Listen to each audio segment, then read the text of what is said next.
এবং ইরান টিকে আছে, আর টিকে থাকা মানেই জিতে যাওয়া। শুধু টিকে নেই, খুব ভালোভাবেই টিকে আছে। আপনাদের জন্য বলছি, ইরানের বিজয় হয়েছে।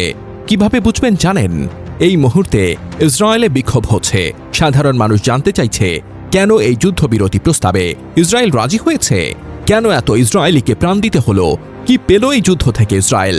ইসরায়েলের বিরোধী দলের নেতা কিছুক্ষণ আগে বলেছে, এই সিদ্ধান্ত ইসরায়েলের জন্য একটি রাজনৈতিক বিপর্যয়। নেতানিয়াহু আর কদিন পর হওয়া নির্বাচনের পর আর থাকতে পারবে বলে মনে হচ্ছে না।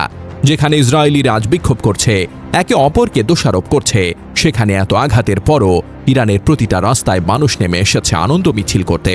কিভাবে ইরানের বিজয় হয়েছে জানেন? আমেরিকার কংগ্রেস এবং সিনেটর সদস্যরা এখন ট্রাম্পকে দোষারোপ করছে এবং ওর অপসারণ দাবি করছে। ট্রাম্পের দলেরও নিশ্চিতভাবে ভরাডুবি হবে এই নভেম্বরের নির্বাচনে। আরও কিভাবে বুঝবেন ইরানের বিজয় হয়েছে? স্রেফ কিছু প্রশ্নের উত্তর মিলিয়ে নিন। আমেরিকা এই যুদ্ধের প্রথম দিন বলেছিল, ইরানের সরকার উৎখাত করাই এই যুদ্ধের উদ্দেশ্য। হয়েছে ইরানের সরকার পতন? উত্তর হচ্ছে, হয়নি। এক খামেনি গিয়ে আরেক খামেনি এসেছে। এরপর না পেরে আমেরিকা ইসরায়েল বলেছে, না, সরকার পতন না, আমরা ওদের পারমাণবিক স্থাপনা ধ্বংস করতে চাই। হয়েছে ধ্বংস? উত্তরটা সহজ, ইরানের পারমাণবিক স্থাপনা ধ্বংস হয় নাই।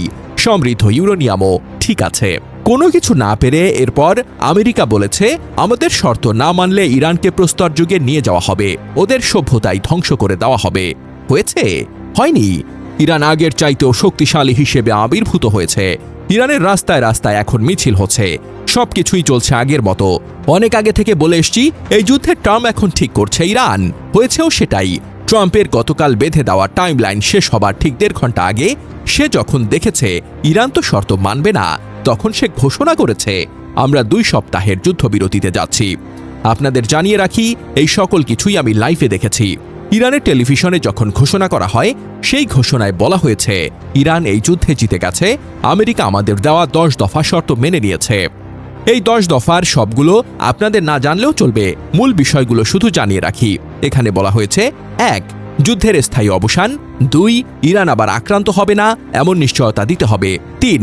ইরানের বিরুদ্ধে সমস্ত আন্তর্জাতিক নিষেধাজ্ঞা তুলে নিতে হবে। 4. ইরান এবং ওমান হরমুজ প্রণালী নিয়ন্ত্রণ করবে এবং টোল নিবে, অর্থাৎ ইরান আগের চাইতেও সমৃদ্ধ হবে। আগের চাইতে আরও বেশি অর্থনৈতিক এবং সামরিক দিক থেকে এগিয়ে যাবে, কারণ ইরানে আর কোনো আন্তর্জাতিক নিষেধাজ্ঞা থাকবে না। অনেকেই হয়তো ভাবছেন, 2 সপ্তাহ পর যদি আমেরিকা আবার আঘাত করে? আপনাদের সুবিধার জন্য আমার নিজের যুক্তি তুলে না ধরে আমেরিকার বিশেষজ্ঞ অধ্যাপক মার্সেইমার কিছুক্ষণ আগে আল জাজিরাকে যা বলেছেন সেটি বলি। তিনি বলেছেন, আমেরিকা যদি 2 সপ্তাহ পর আবার ইরানে আঘাত করে, তাহলে আমেরিকা এখন তো তবুও মুখ দেখাতে পারছে, এরপর আর মুখই দেখাতে পারবে না। কারণ আমেরিকার হাতে এমন কোনো ম্যাজিক নেই যে 2 সপ্তাহ পর আমেরিকা আরও শক্তিশালী হয়ে ইরানকে আঘাত করতে পারবে। হরমুজ প্রণালী খোলার সাধ্য পৃথিবীর কোনো সামরিক শক্তির নেই। এটাই বাস্তবতা। একটা জাহাজে যদি আঘাত করা হয়, বাকি জাহাজগুলো আর সে জায়গা দিয়ে যেতে চাইবে না, কারণ ইন্স্যুরেন্স কোম্পানিগুলো রাজি হবে না। আমি গত 39 দিনে বেশ কয়েকবার লিখেছি, আমেরিকা ও ইসরায়েল মিলিটারি দিক থেকে অনেক এগিয়ে থাকলেও স্ট্র্যাটেজিক দিক থেকে পিছিয়ে। আর একটা যুদ্ধ আপনি কোনোদিনও সামরিকভাবে জিততে পারবেন না। সেটা হলে তো ভিয়েতনাম যুদ্ধেও আমেরিকা জিতে যেত। আমেরিকার সাম্রাজ্য মধ্যপ্রাচ্যে আর কাজ করবে না। সাম্রাজ্যবাদে আমেরিকার সাথে সাথে ইসরায়েল এবং ওদের দোসর বুর্জোয়া আরবদেরও আজ পরাজয় হয়েছে। হ্যাঁ, ইরান এই যুদ্ধে জিতে গেছে।